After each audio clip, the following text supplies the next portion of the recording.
now.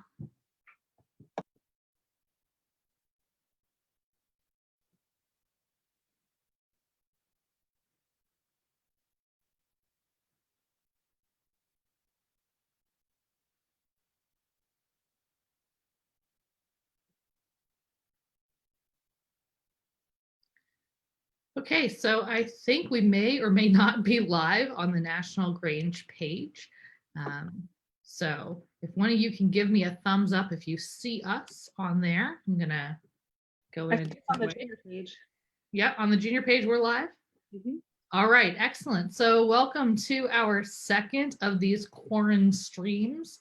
That is not a new term that I've made up, but it's definitely a new term to all of us. So it's something we're trying to bring you a little bit of entertainment and excitement and information during this time where all of us are, staying safe, staying home, saving lives.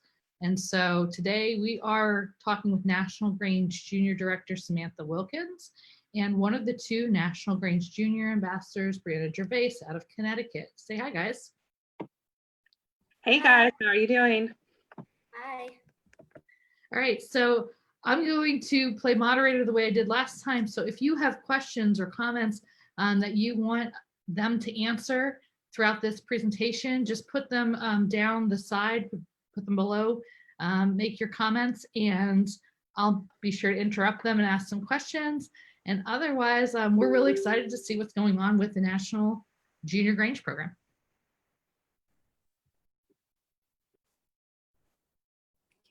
All right, guys. Hey, how are you doing? I want to welcome you all to our first Junior Grange Live event. We are excited to have you guys join us and be a part of this experience with us as we kind of learn how to do our Grange activities in different ways and new ways. So today we're going to be talking a little bit about the Passport program, what it is, what would be really good for you guys to be, how to utilize it during this quarantine time, and some ideas to move forward with this. So first off, I want to talk about there's 5 different categories in the Passport program. There's Grange States, Grange Adventures, World Discovery, Career Readiness, and American History. So this really opens up our programming to have a very, very broad presentation. We're able to have, topics from all over, anything of interest to you, your family, your juniors. It's something that we can create passports with. So I want to talk a little bit about what the passports are, how they came about, how you can utilize them. So one of the things that I really liked about the Junior Passport program when coming up with this creation, we talked to different states, different directors from all around the country to see how they were utilizing the current junior program at the time. Finding out that some of our past programs weren't being as successful in their states, we all came together and put our heads together to see what would work. Some of the things that were asked, if we could have something that was very educational based, very hands-on, and something tactile that kids could go and show either their professors or if they were applying for different school activities like Junior Honor Society or other things, and say, look, this is what I've done, this is what I've accomplished. And that's exactly what the Junior Passport does. Besides the educational aspects, it's something you can show what you've accomplished and how you've accomplished it. So as of right now, we have passports in almost every category. We have, let's see, in their states, we have Vermont and Minnesota. We're soon to have published Pennsylvania and Connecticut. In our Grange Adventures right now, we have the U.S. Postal Service, Kelly Farm, information on our founders, attendance for your junior meetings. And then also one that's soon to be published is our manual alphabet, so the sign language part of our Grange history. In our World Discovery, we have information on endangered species, dairy awareness, food waste. Soon to be published, we have also one on butterflies that was created by our junior ambassador, Miss Brianna. Soon to be published in our career readiness is Think Like an Engineer, which was created by one of our past National Grange Young patrons, who is actually an engineer herself. So that one has been really fun to put together with her. And then also, then in our American history, we have one that's a couple of them that are soon to be published. So look for them in one of them in the next Good Day magazine on the history of the United States flag. We also have one coming up on American transportation history, which was also created by Miss Brianna. And then later on this year, we also are going to have one on women's suffrage. So as you can tell, there is a vast variety of topics here. But one of the things I've always said about the passport program is it's not my program, it's yours. And I want to know what you're interested in and what things, what topics that you may find a passion in. I know we have one that's being created right now by a young man in New Hampshire on Native American Sign Language, because that's a passion of his and something that he's learned about. And I think that that's going to be something that's really cool about the passport program, is that we can all be involved with it in different levels. So on the National Junior Grange website, in the program guide and also under the tab for the passports, there's this page. I don't know if you can see it, hopefully. It says passport idea submissions. You don't have to go exactly by this page, but one of the things that it does is kind of guide you over how to create a passport. What is your target idea for this? What do you want everybody to learn from the passport? And so this is your homework, is I really want everybody that's tuning in to go out and find something that they enjoy and create a passport. What are parents doing at home right now with their children during this quarantine time that we're all kind of stuck at home? We're all learning about different topics. I know there's a lot of research going on. Use some of that, utilize it to help create some of these passports so we can get our program and help it grow. Brianna has created several passports over the last year that of things that she's been interested in. And so I kind of wanted to talk to her a little bit to see kind of how she did it, so you can get it kind of from a junior perspective of, it doesn't just have to be us parents and adults and teachers and subordinate Grange members creating these. Junior Grangers themselves can create them. So Brianna, do you want to talk a little bit about how you kind of came up with some of your ideas and what you did to create these passports? Yeah, sure. So the first passport that I did was the butterfly one. And the reason why I did that was because I really liked butterflies, I guess. And I had been interested in how the butterflies had like what the butterflies did to become a butterfly, I guess I'd said. So from a caterpillar to a chrysalis to a butterfly. And then the second one was the American transportation. And I really liked that one because where I got the idea from was in DC with the Grange. We went to the American History Museum, and there was a transportation area there, and I really liked that area. So when we were there, I checked that out, and that was probably my favorite area through the museum. So yeah.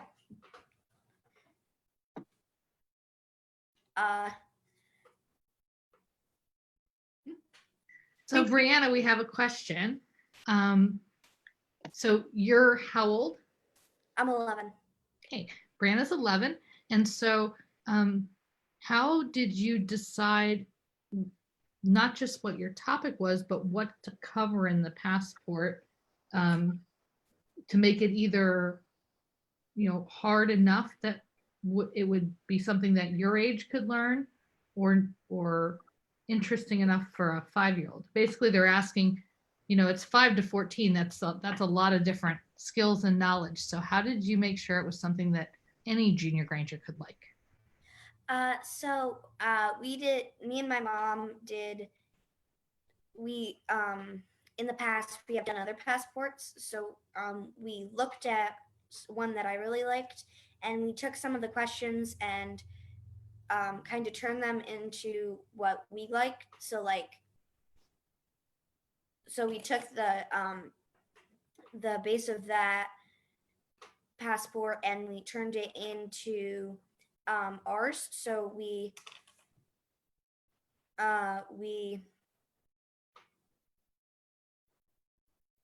kind of like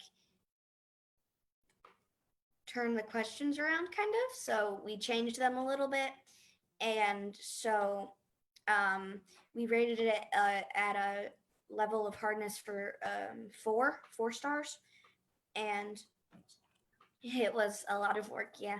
And I think that kids my age would be interested in it because it has to do with the American transportation, and I think that a lot of kids are interested in that my age. And it's also hands-on, so you would do projects for that passport. So a younger child might like that more than just the history of it. Do you think it was something that was educational enough to put one of these together that it might not count for schoolwork right now while you guys are out of school, but it kind of fills in because you're doing research and you're thinking about how to teach something? So yeah, I think it is because I think that we learn it's like we took like a timeline. It was almost like a timeline. So from like what was the first car to what's your favorite car that is in 2020 compared to what your favorite car was in the past. So you chose a car from or a vehicle from uh, different times in history. So you got to choose what through the decades you got to choose what vehicle you like the best. And I also learned a lot more than I would have, and it piques my interest actually. And I think that it does in it does it I think other kids are interested in it as well. So I think that's one of the really great things about the passports, Brianna, is especially if you're on the creation side of it, is you get to kind of dig in a little bit deeper to a subject that you're interested in and learn more. And that's exactly what Brianna did. Is she came down for the Washington, D.C. experience that the juniors in the youth department put on a couple weeks ago here in D.C. One of the things we did was go to the American History Museum. She found something that she was very interested in while there. I wanted to go home and do more research about it. You know, that's kind of one of the great things that the passport program does, is it gets you to dive in a little bit deeper to something you're interested in. If you're already working on an established passport, it does the same thing, because a lot of them require a little bit of research to go into them. And that research help, you know, whether it's, you know, finding a book at the library or doing something on the internet, or you're doing it together as a group, you know, everybody can find different resources and different things, information about the topic. And so they get to grow on that. And that makes it really great. Amanda, you kind of had asked, there was a question about the difficulty levels, like how do we know? One of the things that we've done with the passports is we have kind of a 5-star system, 1 being the easiest to 5 being the most difficult level. So when you're putting a passport together, think about those levels. You know, would your 4-year-olds, your 5-year-olds be able to do this versus your 14-year-olds? You know, who is your target audience for this? Which age range of junior Grangers is your target audience? And I always say, you know, make this yours. If, you know, there's a 5-star passport that your juniors are interested in, a topic that they're interested in. I think our dairy awareness one was a 3 or 4-star, which was a little bit more difficult for the younger juniors to do, but I saw people that tailored it to the age group that they were targeting. They may have had a bunch of juniors that were younger, and so that's, you know, they tweaked little things. You can do that with it. just because we say these are the requirements to meet it, you know, do what you can or do what you think is to the skill level for your juniors. I know we have kiddos that all learn at different levels. And so that's what this program is really great for, is to be able to tailor things to each difficulty level. Some of the steps, I'll go over some of the steps in creating the passport. Like we said, identify who your target audience is, what age level are you focused on? Then think about the necessary resources that you're going to need. You know, are you going to need the internet? Are you going to need crayons and books or markers, poster board? You know, what kind of projects do you want to do with the passport to create the passport? And with that, you know, build your resource list. What kind of resources are you going to need? And then your learning objectives. You know, what do you want the people that are doing this passport, what do you want them to gain from doing this? Brianna wanted to learn more about cars and more about the transportation. One of the steps in the transportation passport she's put together is to calculate how long it would take you to get from your home to the National Grange office or to Washington, D.C. You know, those are the things that she wanted to find out. And those are the things I'm pretty sure she did when she was focusing on building this passport. So find that. And then your outcomes. Once you've completed those objectives, what kind of outcomes do you want them to take away from this? Then create your steps. You know, is it first defining what the topic is and then going from there and building upon it? And then, you know, just list the steps, list what it takes to do, and then that's it. You send it to me, send it to Amanda. Both of us have been working to put the passports together. And so once you kind of created your submission idea, that's pretty much all it takes. And that's exactly what Brianna's done and several others have done. When they've had an idea, they've put them together, they've sent us, it doesn't have to be in the exact format of our sheet that's online. You put your thoughts together, or maybe you just have an idea but you don't know where to go with it. You know, just submit those too. That's perfectly acceptable. Trying to think where. So we have one question, and I apologize if there's feedback, that came in on private message that asked, how are they vetted? How do we know that the information that is being proposed is accurate? And actually, just a side note, I'll say that this is an interesting question because I was just working on the US flag one, and I found that historians are now discrediting everything we ever thought we knew about Betsy Ross and her involvement in the creation of the US flag. And I went, what? It was kind of like when Pluto got demoted as a planet. I just was shocked. So now I don't know what's going on with Betsy Ross, but so it was an interesting question because I was thinking about that earlier today when I was reading some of that stuff of like, well, everybody's going to say to the kid, no, you're wrong, but they would be right if they're looking at current research. So I'll let that one up to you. That's a good question. One of the things that we have done with the ones that have been submitted is we do go back and look at what you're submitting. We do a little bit of research. We do our Google searches too, but we make sure that the information that is being submitted is correct information. Every once in a while, we can be wrong as well. And so we're always open for someone to say, hey, I'm not sure that this is exactly what was meant by that. And so we go back and we've looked at it, and we've had a couple that were a little off about one of our answers or one of our expected answers. And so we've changed it and we've been able to update them. And that's honestly like one of the really great things about the passports is they can be constantly changing. Like Amanda said, the history of Betsy Ross that we know, and now there's some change to it. We can always go back in to those passports and update them as needed. I think that's one of the great things about the passport program is that there's always something new to offer. We were in the past with the merit badges kind of just stuck to the ones that we had before we could add anything new. And with the passports, we can always add new. We can, if something's not a relevant subject anymore, we can pull it out, or something is a hard-hitting topic, then we can put one in. I think, the coronavirus could even possibly be, a passport at this point, because this is history. This is our history. And that's something that generations past us are going to learn about. This is something, you know, that can be created into a passport, not maybe right this minute, but in the future. So I know I want some of this to be interactive, and we had some questions so far. That's really great. So I want to see if there's going to be any other questions, or if someone has suggestions, things like that. Amanda, you have a question? I got one sent that asks for Brianna.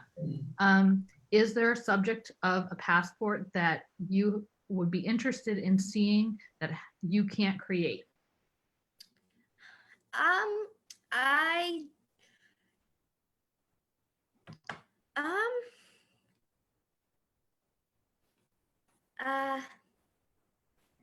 well, I like to see a passport that would be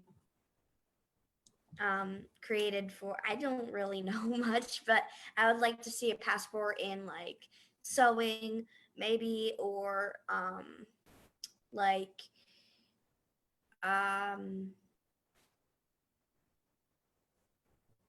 sewing. So like something that my age of kids would like to do, so that it's focused towards that, and something hands-on, and something like that, to that effect, because I think kids will get more out of that rather than if you were doing something else. So I think that it's better for the kids to, it's easier for the kids to learn about things if it's hands-on, and they'll remember it more if it's hands-on. So that's just what I think. Great, thanks, Brianna. I think another one that has been thrown out to me is they want to see a passport on robotics. I know absolutely nothing about robotics and would be the last person you would want to create a passport about robotics. But like, if someone has an interest or a passion in that, submit that. You know, that's something we can build on. I know a lot of kids are interested in the STEM, you know, the engineering aspect of things. The STEM projects are huge in school, and I think that we can really implement some of those really greatly into our program. But I need help on that. Honestly, I was like, those aren't necessarily topic areas that I'm strong in, and I don't want to lead someone astray. I don't want to, you know, create wrong information. And so that's where I'm like, I want people that have an interest in these things to put forth and help us build this program. I think that that's one of the things with this being your program. This is for our juniors, the next generation of our Grangers. And I think this would be something really great to help them build on. Do we have any other questions that have come through? Sorry, I have none that have been sent directly, and there's nobody posting questions on the side. I don't know. Everybody must know everything. All right. Well then, guys, I think I have a homework assignment for everybody that's been watching, and that's to get on the National Junior Grange website, to look either in our program guide or to look under the programs tab where it says Junior Grange Passports, and to look at the current passports that we have. Submit your ideas, submit your suggestions, put together a passport. One of the categories we have is Grange states. I would love to have a passport from every state that has a Grange in it. So if you're from Vermont, Minnesota, Pennsylvania, or Connecticut, you're exempt because we've got yours taken care of. But other than that, all the other states that we have, I would love to have your participation and I'd love to have you guys involved. Grange Adventures, that one has, you know, we've done a little bit about founders. We want to do some on ritual. We want, you know, some more other topics that are related to Grange history, maybe about individually about some of our founders, or about the women of the Grange, or something along those lines. If you have a passion, if you have an idea, please send it to us. I know Brianna has been working really hard, and I thank her for her efforts in creating passports, and I think she's going to continue because she's really enjoyed it. But there's always something that we can learn, and there's always something we can learn from each other, and that's the purpose of our passport programming, that we can all be involved in this, and we can all build our program for a better future. And I think the really cool thing, you know, is you can do these passports even as not a junior, as a junior at heart, that you've kind of discussed, Sam. You know, so if you're bored right now and you're 45 years old and you want to learn something new, go learn about, butterflies from Brianna. Well, that's not up yet, but it will be soon. But learn about one of these things. And also now that we have these type of platforms, something like sewing or another hands-on thing like knitting or things like that, we can actually create these type of videos for as part of the Passport program, because it would be really hard, I think, to teach sewing without seeing. So if you have a passion for one of these areas and you are interested in creating a passport that will require some kind of visual, like video, contact Sam and we will make sure to get the technology in place for us to do something like this. Absolutely, guys. And again, my contact information is on our website, but if you want to email me directly, you can reach me at junior@nationalgrange.org, or again, through our website. Please, again, go on, look, see what you can find, see what you can come up with. We also want to remember our juniors at heart. As Amanda mentioned, we have a whole category of contests that our juniors at heart can enter. We have, if you are no longer a junior, but you want to have fun with us still, then you can jump on and be a part of the activities. All of our contests in the junior programming can be submitted directly to nationals. They don't have to go through your state first. So while you're home during this time, take a look at some of our contests and our programs and see what you guys can do. One of my favorites this year is the Creative Art Contest, which is using seeds to create an art picture. I think that's something we can all, take up some time, and it's really interesting to learn about the seeds and the different kinds there are, the different colors they come in. How can you use those to create a picture of some sort? There's our creative writing. So get those minds rolling while they're playing Xbox at home, get them off and, do some creative writing, some creative drawing. We have our handicraft contest, all kinds of things that our kiddos can be involved in while at home right now, aside from their schoolwork, that are enriching and great. So we thank you guys. Thank you, Brianna, for being here with us as well. Thank you, Amanda, for administering this. And we look forward to seeing you guys soon. All right, guys. Thank you.